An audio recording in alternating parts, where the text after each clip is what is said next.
kushiriki vizuri mafunzo. Wote waliokuwepo jana na leo hapo. Ndio. Orodha yetu itasema tunachotakiwa. Kama nilivyowaambia, vyeti tutaviacha TAESA kwa ajili ya kila mmoja kuonyesha kwamba amemaliza hii course. Maana yake nini? Ukiwa na hiki cheti unaweza ukarudi. Ukitaka kwenda tena huna haja ya kuja kwenye mafunzo kama haya. Si ndio? Labda kwa kuna kitu kipya. Ukiwa kuna kitu kipya utaelewa. Lakini kitakachokuonyesha kwamba mimi nilishahudhuria mafunzo ni cheti chako. Kwa hiyo tutaweka vyeti vyetu pale TAESA, mkurugenzi atavisaini pale kwa ajili ya. Lakini kingine kama ambavyo tuliongea jana wakati kaimu mkurugenzi yuko hapa, tafadhali mkafanye kazi. Nasimamia malengo yako. Usiyumbishwe na mtu yeyote.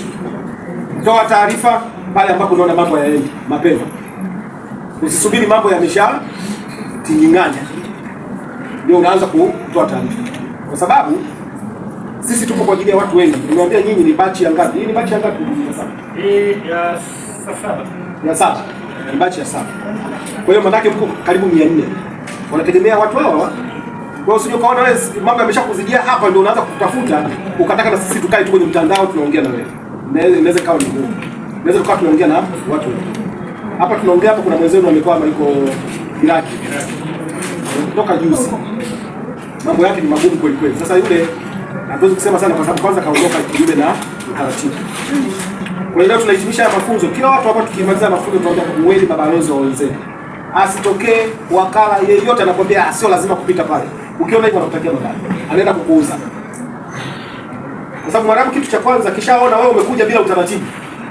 Yaani hiyo tu ndio kitaka ya kwanza kukufanya anavyotaka. Sisi tunaelewana jamani? Kwa hiyo kweli mabalozi. Mkienda huko wengine mnageuka kuwa mawakala. Nataka niseme na hiki. Mnageuka kuwa na hasa wale ambao wameenda muda mrefu kule. Wana uzoefu wa kule siku miaka 4, 6, 8. Wanageuka kuwa mawakala. Mtawauza ndugu zenu. Mwarabu ile habari hapo, wewe unafanya kazi vizuri sana. Una mdogo wako? Una ndugu yako? Sawa, umepata mchongo. Lakini ongea na wakala wako aende katika mfumo unaotakiwa. Hata akikwambia kuna issue wewe tena utapeleka issue utatoa 300,000 lakini utaposti maisha yako. Kuna mdada mwingine hivyo hivyo alienda kwa mtindo huo. Kuna mamake mdogo kule. Kamwambia una mdogo wako sawa, kamtafuta mtoto wake mtoto wa dada. Amchukua. Kaongea na wakala hapa kiissue akapita hakupita TAESA. Kaenda kule. Aliyokutana naye pale yule mamake mdogo alikuwa anamwangalia kama mjinga. Na kusema hivi, alishatoka kwenye ile nyumba, aliacha passport, anafanya day work huko mtaani. Lakini nilimsii. Huo utaratibu utakuumiza. Ni afadhali fanya utakapofanya urudi. Akasema mimi siwezi kurudi. Mimi nitaangalia cha kufanya. Kwenda katoroka pale. Bado tumpate. Baadaye mamake kaja kuniambia. Nimeendelea kumfuatilia yule mdada kama sehemu ya kumsaidia kama atapata tatizo. Kwenye day waka wanajua wewe huna passport. Unaishi kishikaji. Day waka ni zile kazi unaenda unafanya leo unarudi sehemu. Na hivi. Unanyanyasika sana. Anarudije passport yana? Unanielewa? Kwenye mazingira kama hayo kufanyiwa vitendo vya kishenzi vya kiuni, uwezekano ni mkubwa sana. Kwa hiyo msiingie kwenye hiyo mitego wala msiwaingize watu wengine. Kwa wakala atakupa lugha tofauti, sisi tunakupa lugha tofauti kwa sababu sisi tunawafuatilia. Na hatuna maslahi kwamba sijui tunategemea utatupa pesa, sisi tutatupa posho na vitu vingine. Shirika letu tuchukua posho ya mtu, wala kwa una taarifa unachukua posho ya. Ugomvi wenu nyinyi mnakuwa na mawakala wewe. Kama nilivyokuambia nyoosha mambo hapa hapa. Sasa moja ugomvi mwingine ni kati ya nyinyi na mawakala. Lakini mnatuletea sisi sasa. Tunashinda kufanya. Sasa hatupende kugombana na mawakala. Mnaondoka hapa kama mlipatana. Bwana unatoka Manyara, unatoka Kondoa, una nauli lakini mimi nauli nitakulipia. Ukisafiri utarudisha nauli yangu ulipe kwa mwingine. Maki wanangu mkipata mshahara tu masikio yanairuka. Naanza kukwambia sisi tunaona au jamaa anamnyanyasa, sio utaratibu. Huyu jamaa kama anamnyanyasa. Jamaa ukiongea naye vizuri kwa sababu huyu mtu tuliongea naye vizuri kabla hajaondoka zake usije Dodoma, sio Arusha, sio wapi. Anataka kazi lakini hata anakuja kufika hapa mjini pakufikia pakula na unapojua ukifika hapa wengine kimeshakaa hapa wiki, wengine mmekaa mwezi, unasubiria safari, ndio unakula nini, unalala wapi. Kwa kuna vitu sio rasmi lakini mwenyewe unafikiria pale. Jamaa anakwambia sasa, sikiliza, mimi nakusaidia hivi vitu vyote mshahara wako wa mwezi wa kwanza na wa pili nitachukua nini? Sawa, hamna wasiwasi baba. Ngoja akapate. Sasa wakala uachane naye hapa kwa mujibu wa sheria za serikali. Wakala uko naye unatamba mpaka utakaporudi. Unanielewa? Kwa sababu ikitokea tatizo kwako, tunaanza na wakala hapa. Tunaanza na wakala wapo. Mawakala wakishaona wewe ulikuwa kiburi hawatoi ushiriki. Kwa kama kuna mapatano yenu ya pembeni na umeridhia yatekeleze. Utakuwa kwenye safe side. Sawa? Na usidhani ukisema mshahara wa kwanza na wa pili ukaona ni rahisi. Hapo unaongelea zaidi ya milioni 1 na kitu. Ndio. Unanielewa? Ndio. Zaidi ya milioni 1 na kitu. Kwa hiyo ni hela nyingi sana. Wewe angalia kama hapo mnapatana, angalia gharama zilivyo na uhalisia wake. Lakini tumeshashuhudia ugomvi mkubwa sana kati ya mwingine na wakala. Kwa ajili ya hicho cha juu cha kupatana, alafu kule unafika unageuka. Mwingine kwa sababu kwenye group kasema, jamani, hivi na nyinyi mlipata hili tatizo? Tatizo gani? Eti wakala ananiambia nitumie mshahara ya simu hii. Nitaanzaje kwa mfano? Unauliza mapatano yenu. Napata kitu chochote sasa mtu anaanzaje kufunua. Kwa hiyo ili mlimalize mapema ili ushirikiano uendelee. Kama nimewambia kwamba huyu mko naye na mnatamba naye miaka 2.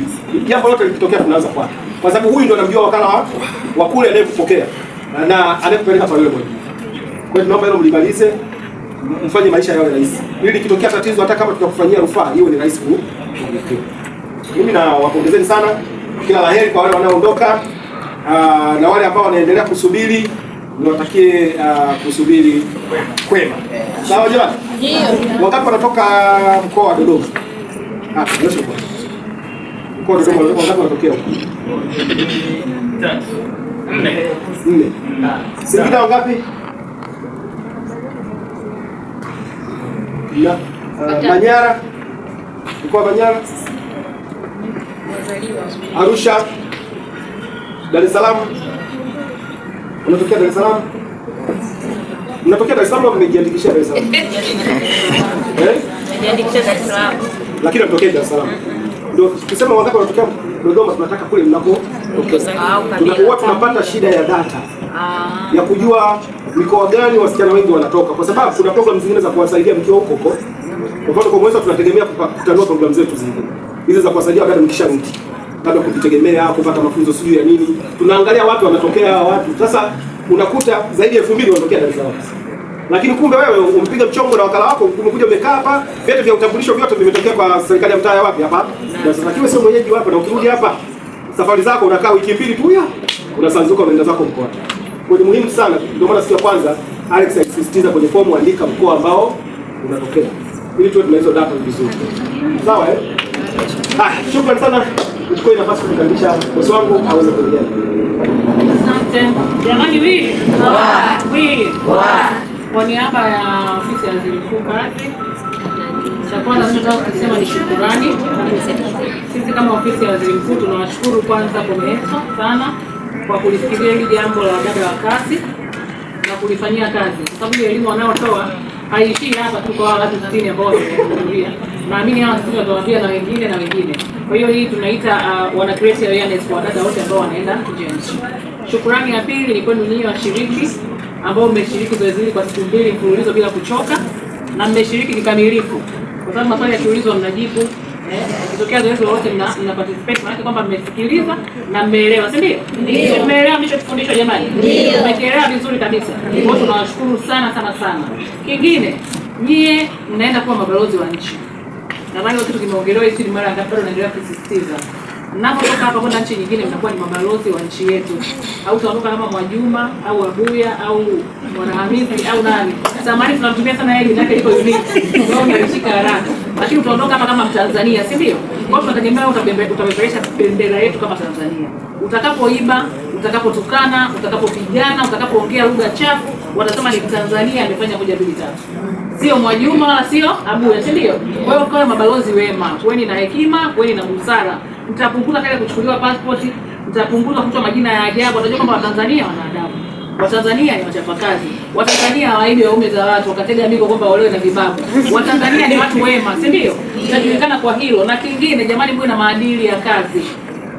Nimeandika kitu kwa msisitizo na kisisitiza maadili ya kazi. Maadili ya kazi yanajumuisha nini? kujituma, kutokuwa mwizi, kutokuwa mvivu, kuwa mwadilifu, usichungulie ukiona boss ndio unajipeleka unafanya kazi kwa bidii, lakini akiwa yupo unalala na wifi. Hivi naita wifi ama wafa? Hiyo.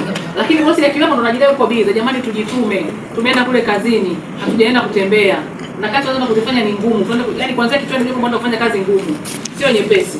Wakati Mungu wangu sikujua ni hiki, ndio hicho ulichokipata. Jiandae kuanzia hapa. Kwa hiyo tuwe na maadili ya kazi mema katika kila nyanja, Sio kila siku unaunguza kanzu, kesho unaunguza sisi kitu gani, kesho kutwa hivi. Hata mwajiri wako atakupenda, tutakuwa na malumbano au malumbano ya mara kwa mara. Kingine, tuwe na heshima na majukumu yetu jamani. Kuna dada moja niliongea naye kwenye simu. Sijajua hicho ni kitu gani. Yaani anaponiongelesha mimi, alafu anaandika kwamba anaonewa kule, nikasema Mungu wangu mwajiri ataishije naye. Yaani kuna wengine kama mapulizo, Mungu anisamehe kama nimekabiliana na mbaya. Kama ukimtalk tu hivi, anakuapia hapo yani. Kwa hiyo hata kama una background ya hivyo au uko hivyo, tujitoe kwa huko. Ukienda kwa unataka kuwa mnyenyekevu. Wewe ni mfanyakazi, sio bosi. Na umeenda kule kwa sababu una shida ya nini? Naomba mseme kwa kujiamini, una shida ya nini? Sio kazi, una shida ya nini? Kwa hiyo unataka tuambiwe ukinyenyekea kama akishunji utu wako. Sawa Sio mwajiri amekwambia bwana mimi najua, sio yani mnakuwa kama mnabishana. Yaani tunapata kesi nyingi sana za hivyo, mna maneno mnaongea. Mnawaharibia na wengine ambao wanafanya sasa, nyie ambao mnaenda wapole, mnaharibiwa sifa na wale wachache wale watangulia ambao wanafanya nini? Wanaongea sana. Kwa jamani, heshima kwa waajiri wetu. Ndio wanaotulipa hela. Ingawa hiyo heshima isifanye kwamba wewe mpumbavu, ufanye kitendo cha kuvunja utu wako au haki yako kama binadamu ukakubali. Sawa? Lakini tuwe na heshima kwa mabosi zetu. Kingine tufuate utaratibu jamani. Sawa? Fuateni utaratibu. Mimi nikisikia mtu yuko si wapi nauliza kitu cha kwanza, amepita ofisini kwetu, tunaulizaga hivyo, sio waongo. Ukisikia mtu kapata shida, unauliza amepita hapa? Hapana, huyo basi macho na balozi. Kwa hiyo wewe kesema akachukua na miezi miwili hajatatuliwa. Kwa sababu tu ueleweke, umeenda bila mkataba, umeenda kwa njia zako mwenyewe, unaandika ulipo kwa mkataba huu. Sio, mnanielewa ninachosema? Yaani kwamba mimi nimekaa na wewe miezi mitano sijakulipa hata shilingi 10. Yes, sijakulipa. Lakini ukakuja kinjia za pale. Sina mkataba wote na wewe. Naweza nitakukana anytime. Ndio maana tunaambia jamani, mfuate utaratibu. Fuata vitu vya serikali, ni virefu, yes, vinachukua muda, lakini mwisho wa siku ukipata changamoto ni wewe ndio utafaidika kwa kufuata utaratibu huu. Sawa wapendwa Kingine, tunataka kuhakikishia kwamba endapo ukipata changamoto yoyote, serikali iko na wewe na inakulinda, usiwe mnyonge. Sawa Ukipata changamoto yoyote ukiwa kazini na unajua kabisa ni haki yako, umenyimwa, umesha ripoti kwa mwajiri, amekwambia si vitu gani, umeripoti kwa agent, haieleweki, serikali iko na wewe na itakuhudumia.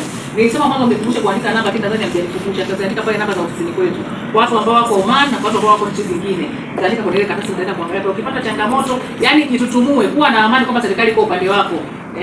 Changamoto yoyote ile ambayo inakiuka haki za binadamu, umecheleweshwa mshahara, unapigwa, unanyimwa chakula, unafanywa vitendo vya unyanyasaji wa kisaikolojia au kingono, tafadhali ripoti kwa wakati ili uokolewe hapo ulipo.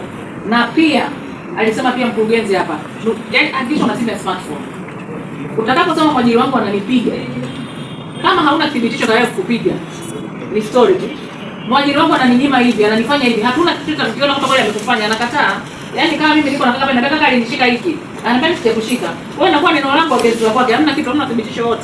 Wewe kama mtu amekupiga leo, amekushika sehemu hatarishi leo, atarudia tena. Unategeta tu simu kako, unamchukua ka video, unamtumia agent. Nimeshakwambia moja mitatu, unaona thibitisho hicho hapo. Ni rahisi wewe kutatua tatizo lako kwa haraka zaidi kwa sababu kuna thibitisho kiko pale.